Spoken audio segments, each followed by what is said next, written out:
All right, everyone, welcome back to the Business Blast podcast. This is your host, Tyler Wagner, and today I have Carrie Severson with us. She's a story consultant for women.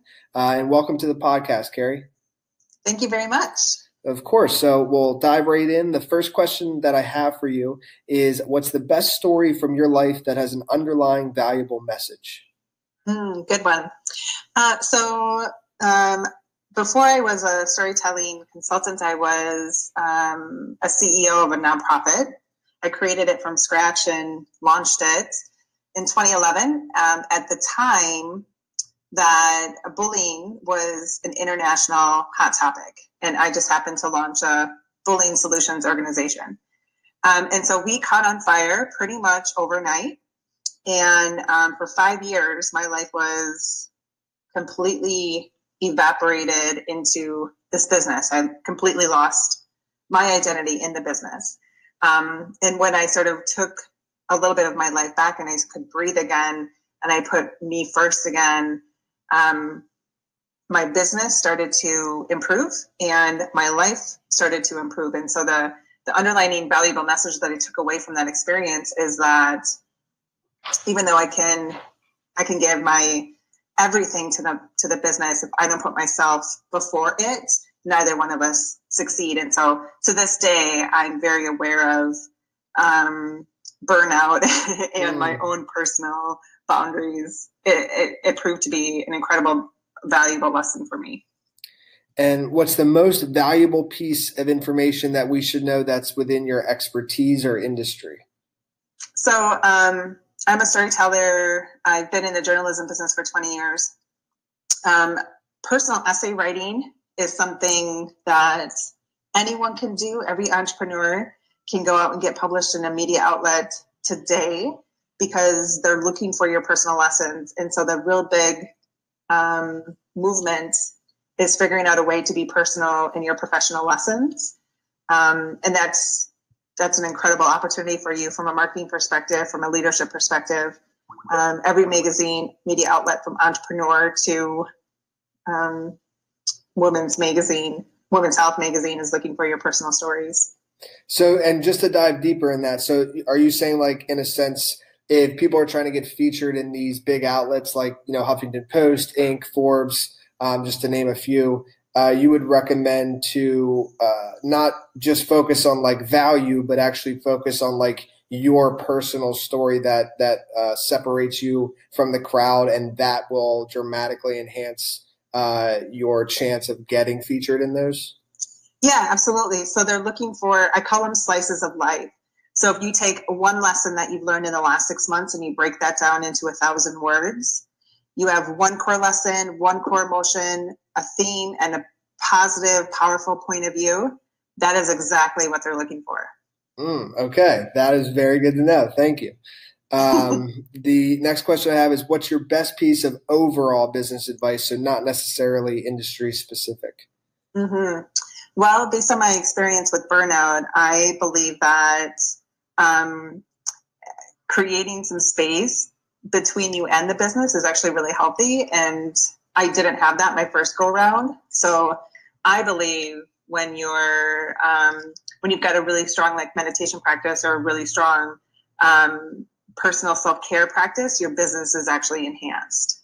And what do you have any specific like do you do a guided meditation or like just a one? Well, I've been doing it for 12 years, daily meditation. Wow. Nice. And so I don't need guided meditations anymore, but the people that I've surrounded myself with who are also entrepreneurs, if I have trouble, I will tap into them and ask them to guide me. But really quick, if you've never done it before, sitting with your feet firm on the ground, inhaling through your nose for 3 beats and holding it for a beat and exhaling out through your mouth. If you can do that 5 times in a row, you will kind of move your body into a meditative state, and just that a couple times a day will help. Awesome. I will have to try that because I always have a hard time doing it without any guide. I use this 15-minute Alan Watts guided meditation on YouTube that I found. and it's very good. And, I don't know if it's technically meditation if you fall asleep at the end of it, but totally. I tend to fall asleep by the end. So but That's it awesome. works. So the next one is if you could give your younger self one piece of advice, what would that be? Trust the journey.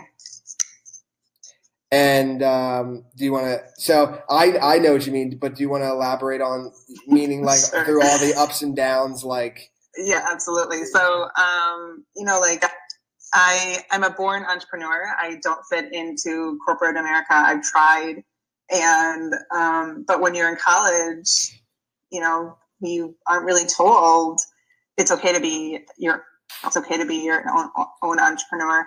So trusting that all these lessons in the way don't have to be linear. You can go out and you can get all these different jobs and pull all these different lessons and skills into your tool belt, but you don't have to climb a corporate ladder. You can create your own thing and just trust your heart and trust your gut that you're going in the right direction. Yes, agreed. And in your opinion, what's the key to happiness? In my experience, it's been reinvention. So every day I wake up and I'm like, who do I want to be today? And how can I go be that?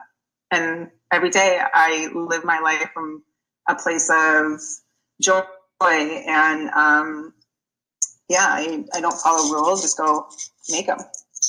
And what's the best book you've read, and what was the number one thing you learned from it? I love Louise Hay's You Can Heal Your Life. And it's like sitting on my couch right now. So it's one of those things that it's a beautiful book in teaching you how to have a better relationship with your body. And when we get stressed out as entrepreneurs, we feel like it's counterproductive to actually lean back and listen to what's happening in our body. But we're the first ones where, our shoulders get up into our ears or our blood pressure will start to increase or something. And when you have a relationship with your body, you understand yourself in a very different way. And that's what it really taught me, is how to have a relationship with my body. And what's your favorite quote and why? So I'm a writer, and when I was in college, I took this 19th century literature course, and there was this quote, I'm not afraid of the storm, for I'm learning how to sail my ship. And it sort of encompasses my philosophy in life that I don't know how to follow people. I just go off into the fields and figure it out on my own, and that's okay. So that's what that means to me. Yeah, no, that's a very, I've never heard that quote, but I like it a lot. And thank you so much for coming on. Last question I have is, where's the best place for people to find you online? So my website's carrieseverson.com, and you can find me there, join a group I have there, download a couple free things I have there, or send me an email. Perfect. That's easy enough. Thank you so much again for coming on, Carrie. Thank you. The podcast you just heard was made using Anchor. Ever thought about making your own podcast? Anchor makes it really easy for anyone to get started. It's a one-stop shop for recording, hosting, and distributing podcasts. Best of all, it's 100% free. Sign up now at anchor.fm/new. That's anchor.fm/new to get started.